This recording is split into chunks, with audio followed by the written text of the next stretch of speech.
All right, so y'all, I just finished teaching my last Zoom class of 2025. So, yes, it's leftover makeup from the other day. Had a vision board party, it was great. So here's the question, y'all. What's gonna be different in 2026, right? Every year people set goals, different goals and stuff like that. I would say to break your goals down in the following way. I would set like a spiritual goal, right? Whatever that looks like for you. It might be going to church, reading the Bible, praying. Whatever it is for you, it's for you. It's between you and God, if you believe in God, assuming you do. Then I would set a mental health goal, right? So mental health, right? What makes you feel good? What do you like doing? Are there people in your life that you don't like being around? Stop being around them. If they bring down your energy, don't take their phone calls, okay? That's mental health. Emotional health, right? Are you in a good relationship, right? If you're in a romantic relationship, does that serve you or does it not serve you? What's the point of being with someone if they don't make you happy or they're not meeting your needs?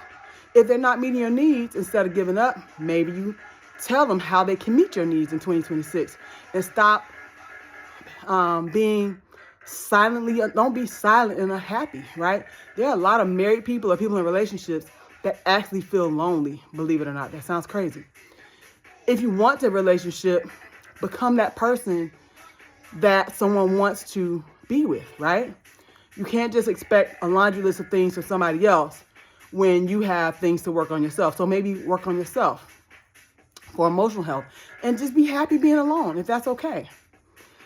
And y'all know my favorite topic is physical health, right?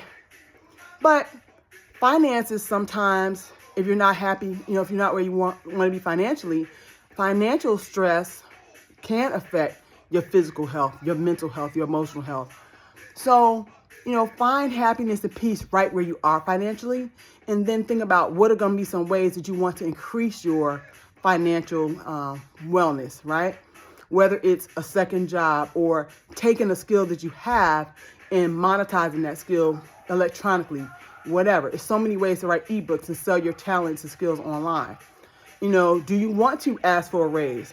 Maybe you've delivered $1 million in revenue to the company, $1 million in savings to the company. Like, hey, you're within your right to ask for more compensation.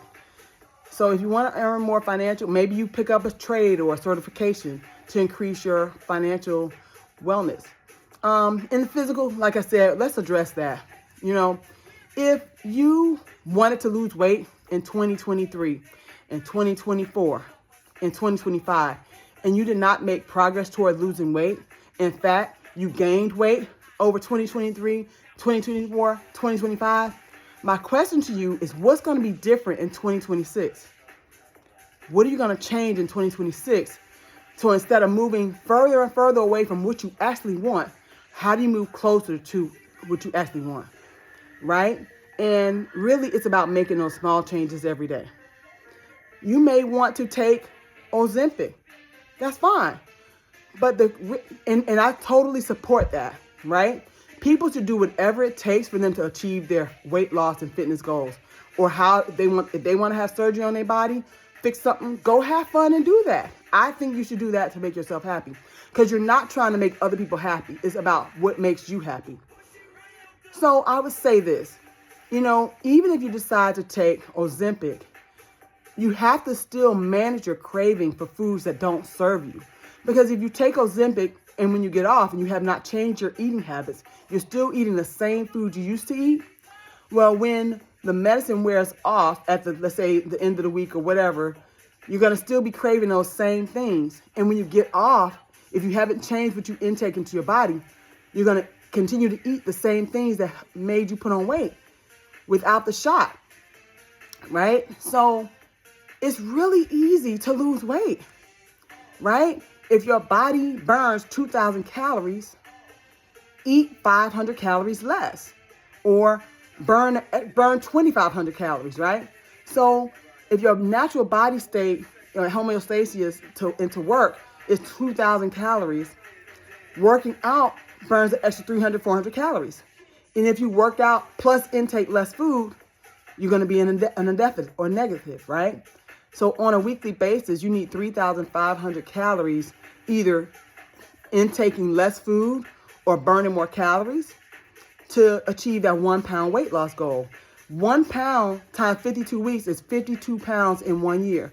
So at the end of next year this time, New Year's Eve, you could be 52 pounds down or 50 pounds down, okay? So that's a goal that you have to set for yourself. No one's going to do that for you. Finally, I would say it's just no substitute for eating right. For example, again, I always preach about this. If you work out and burn 500 calories, but then you consume 5,000 calories or 10,000 calories, look at, when you go out to eat, look at how many calories are in those meals. And that's just a dinner. So what about what you ate for breakfast? What about what you ate for lunch? What about what you snacked on throughout the day and then you went to dinner? It's very easy that you can intake 5,000, 6,000, 7,000 calories in 1 day. And if your body only needs 2,000 to operate, to function, you've intaken double what your body needs. And so what's going to happen is going to store that as fat. So it's really simple. I think we overcomplicate this. Eat lean protein, whether it's a plant-based protein or chicken, fish, beef, pork, whatever you eat. Eat some protein and eat some vegetables, green leafy vegetables that do not have a bunch of starch in them. Y'all can Google this stuff. You can actually type into Google, make me a meal plan that's, 1,500 calories in a day and that has these foods in it. It will tell you a whole meal plan. So y'all can pay me for it if y'all want to, but you can actually do it yourself. But what you need, though, is a community of people that's going to keep you accountable. That's where most people fall off, is that they don't have that accountability that's going to help them get results. I'm proud to say, and I'm going to start saying it more loudly, Chicagoland Fat Loss Camps has helped 52 people lose 100 pounds or more in the last 8 years. In just the last 8 weeks, we've helped 54 people lose 342 pounds. We are in the business of helping people improve their life expectancy by helping them lose weight, feel better about themselves. So if you want real help in 2026, reach out. It's no shame to reach out for support. If you want mental health, you reach out to a psychiatrist or a psychologist, right? You reach out to someone who does that as a profession. If you need help with your physical health, you have a medical condition, you reach out to a doctor. If you need spiritual help, you reach out to a preacher. Why not reach out to a weight loss coach or trainer to help you lose weight with something that you need to do? It's okay to seek professional help. Stop being proud and stop saying it's expensive, because bad health is expensive. That's what's expensive. Medical visits, medicine, being on dialysis 3 days a week, that's expensive in terms of your time. So I would strive for you to make changes in 2026 and stop doing the same thing over and over again, because that's insanity. Love y'all. Peace out. 2026 is our year. Take care.